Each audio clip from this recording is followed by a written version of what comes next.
Hello, ladies and gentlemen, boys and girls. I'm Canon EOS photographer Randall and Rueff.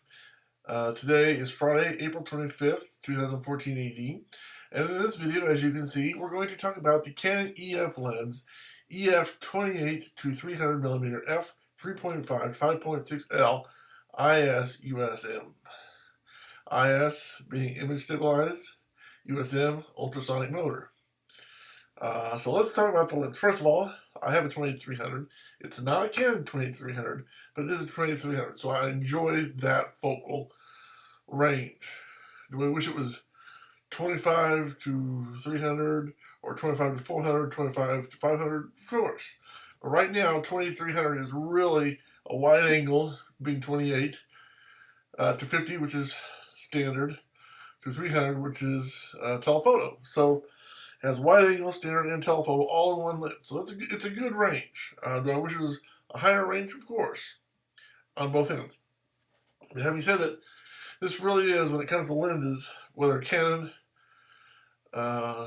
lenses or, quite frankly, any lens for everyday use, this is the lens. This is your go-to lens. I wish I had it. But I don't have. But the Canon, the lens that I have for my Canon camera that isn't a Canon lens, or this lens, does a great job. So I can only imagine what the actual Canon lens would do, being a better build quality, better glass, better construction. So it's, plus it looks better.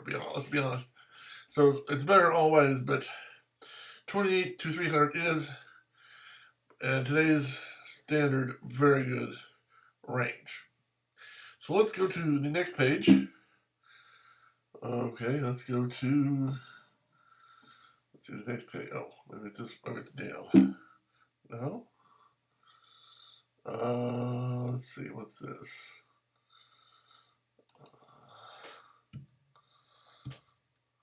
That's 12. I want page 12, I want page 2. Oh, okay, here it is. Back to page 1. Okay, there we go. Page 2. So this is the instruction manual, or the PDF that you can download from Canon. And it says, thank you for purchasing Canon product, blah, blah, blah. So obviously, it's assuming that I bought this lens, which I haven't. It just says image stabilizer, it talks about that, the spherical UD, ultrasonic motor, some of the nice things about the lens. Nothing really exciting here on this page. So let's go to page 3. And there are 16 pages, while you're asking. If you're asking. Okay, this is the standard. It's a digital device, blah, blah, blah. Handle with caution. Do not look at the sun or bright light sources. We all know that's common sense for anybody that knows anything about photography. But if you don't know anything about photography, don't point this at the sun. Handle it with care. And it does,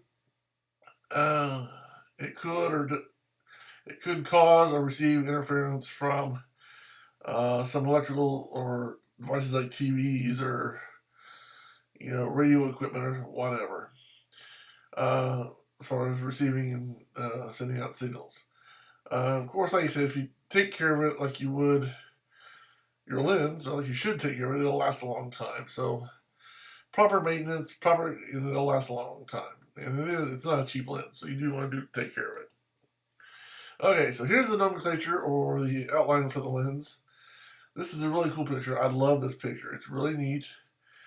Shows you basically how the lens works, the different parts of it, and so forth, from the focusing distance range switch at the top, to the autofocus and manual focus, to the image stabilization, to the image stabilizing modes, to the focusing ring, to the push-pull part of the lens. It's a really neat picture.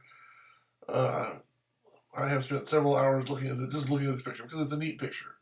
I like to lay in bed and look at the camera illustrations. But I have this printed out on paper, and all the other pictures, and I look at it because it's something I wish I could own. Maybe that makes me pathetic, but that's where I live. Page 5 talks about how to attach and detach, or mounting and dismounting, the lens from the actual camera, and what part you have to line up with your camera where the dot is. Basically, you match the red dot with the lens with the red dot on the camera. Pretty simple. Just being careful not to touch the parts of that make electrical contact. And if you do touch them by chance, you can use a certain kind of cloth and clean off your fingerprints because you don't want that. It'll screw it up. Page 6 talks about setting the focus modes. Obviously, you can do autofocus or manual. And then you got on the right side, you've got switching the focusing range for focusing. If you know you're going to be close up, or you know you're going to be far away, excuse me, you can set that appropriately to speed up the focusing just a little bit. Zooming, of course, it talks about how to push, pull to zoom. And then on the right side, it talks about how you can adjust the lens so it doesn't, so it stays in place and it goes from smoother to tighter. Again, a lot of people, this is the one thing a lot of people don't like, is the fact that you can adjust it ever so much to go from smooth to tight. Most people just want either tight or loose. They don't want that adjustment in between. You know, there's like tights on one side, loose on the other side, and in between is varying degrees of tightness. Well, most people don't want that. Most people either want smooth or tight. Well, this lens has it where you can different degrees of tightness. That's the main feature that most people don't like about this lens. Either way, it's not that hard. You just have to turn a little bit further to get that looser, tight, smoother, tight tension on the lens to keep it from moving or to allow it to move. Zooming is very easy. You simply pull out to zoom and pull in to go wider. Very simple. We're now on page 8. This talks about the image stabilizer modes. Whether you're going to do all corrections in all directions or simply up and down or horizontal and vertical. Basically, it says on the very front right, you can see that when you push the shutter button halfway, the image stabilizer will start working as well as the focus. So, I mean, most people know if you push down halfway, it focuses. Most people don't think about the fact that push halfway down, the image stabilization kicks in. So that's something neat to know. Page 9, here's some examples of using the image stabilization or image stabilizer. You can see the difference in doing a handheld photo. Now, granted, with today's high-speed cameras, you can probably get away with a lot more because you can, if you have to, you can go to faster shutter speeds. But still, it's kind of nice to have the image stabilizer to do its thing. Never hurts. Page 10, tips on using the image stabilizer. A bunch of just common sense stuff. It'll take time to read it.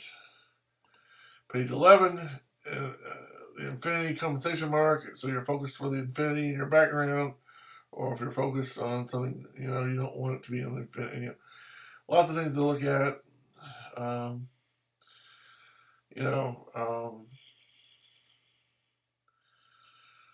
So I mean, just it's really not interesting to those of us who know how to use it. It's just common sense. But if you don't know how to use it, here's some information on it. I'll let you. You can stop the video right now if you want to, and read the page if you want to. And if you're done looking at it, we'll continue. Or if you're not done looking at it, we'll continue. I assume you stopped it. If you wanted to see it, you've already stopped the video. So, on to page 12. Okay, using the tripod mount.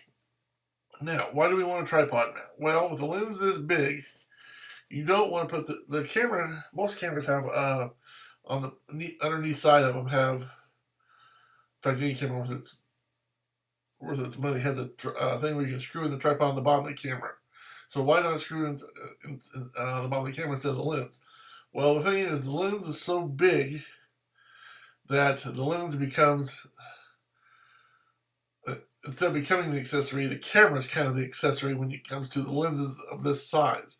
That is, the lens weighs more, and if you were to put the tripod on the bottom of the camera, over time, the lens might have the ability, especially at this size or bigger, to tear out or weigh so much that it would rip the metal of where it attaches, or it could damage the camera. So it's just best, if you're going to put it on a tripod, use the tripod mount collar, attach your tripod there, instead of the camera. Now this ring is a detachable, which I would do all the time because I very seldom use the tripod. So I would detach this, put it in my camera bag, and have it ready if I needed it. Because quite frankly, I don't use tripods that much. I use probably tripods for less than 5% of my photography. If not closer to 99% of my photography, I don't use it. So, but on the other hand, you still want to have that tripod color and the tripod ability. So I would put it in my camera bag, have it available. Some people might attach it to their tripod. That's not a bad idea if you have something to permanently attach it to your tripod if you want to do that as well. I mean, there's different options. But for a lens this big or bigger, you want to, if you're going to use a tripod, use the lens and the tripod mount on the lens, not the camera. So it's easy to take off. Just do a little twisty and pull off, and there you go. Same thing as putting it on. It's very nice, very sturdy. And like I said, for me and most people that don't want to use it, it's easy to take off, attach to your tripod, or put in your camera bag. Okay, next page, page 13, talks about the lens hood. Most people, well, some people, I don't use these. I find it annoying. The idea is it blocks out too much light coming in from the wrong angles and screwing up. You know, you've probably seen pictures where in movies or videos where the light kind of glistens and comes in, and you can tell that there's light there. I mean, not light, but there's like a circle, what I call a rainbow of circles. You've probably seen it. You've done it a long time after you've seen it. And what this does is the hoods prevent that from happening by blocking out light from the external sides. And but that effect for me happens very often. And when it does happen, I can simply put my hand over the end of the lens and gets rid of it real easy. Now, if you don't want to put your hand over the lens and you just want to use it, fine, use it. I mean, that's what it's there for. I personally don't like it and don't use it because it makes the lens just that much longer, and plus I don't like the way it looks. If it was a solid thing, maybe, but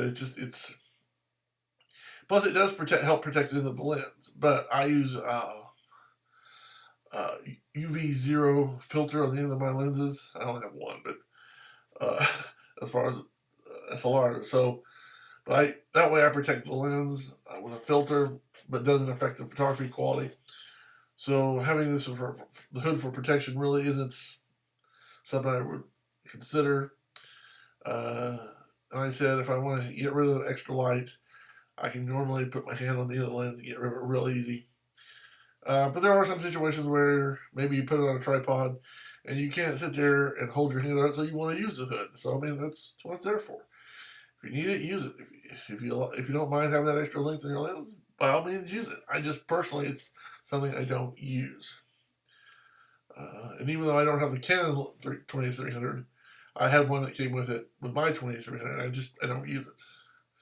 I don't even know if I still have it. I might still. I'll have to look. Let's go page 14.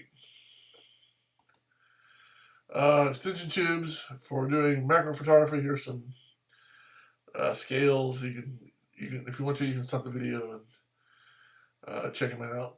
But basically, what is it? It's extension tubes, so you can do macro photography. You do like things like your keys or a little toy or something close up that's real small. So I mean, these are just some examples of extension tubes you can buy. And, so if you're interested in this chart, just stop the video and look at it, or go to Canon website and print off this document, and there you go. So moving on, page 15. All right, let's talk about the specifications for the lens. Focal length 2300, f 3.5 to 5.6. Lens construction 16 groups, 23 elements, which is kind of impressive. Minimum aperture is f22, 40 to 40. Angle of view, I'm not going to read all that. Minimum focusing distance. Now, this is important. 0.7 meters or 2.3 foot. That's important. That tells you have to be at least 2.3 feet away or 0.7 meters away to be able to focus clearly. So that is important. Max magnification is at 300 millimeters. That's obvious. Field of view I don't want to go over that crap. Filter diameter. Okay, that's important. 77 millimeters is the filter diameter. So if you're going to buy a filter for the lens, whether it's a UV0 like I get for protection, or it's a color filter for a certain effect or different colors, has to be 77 millimeters to fit on the end of the lens.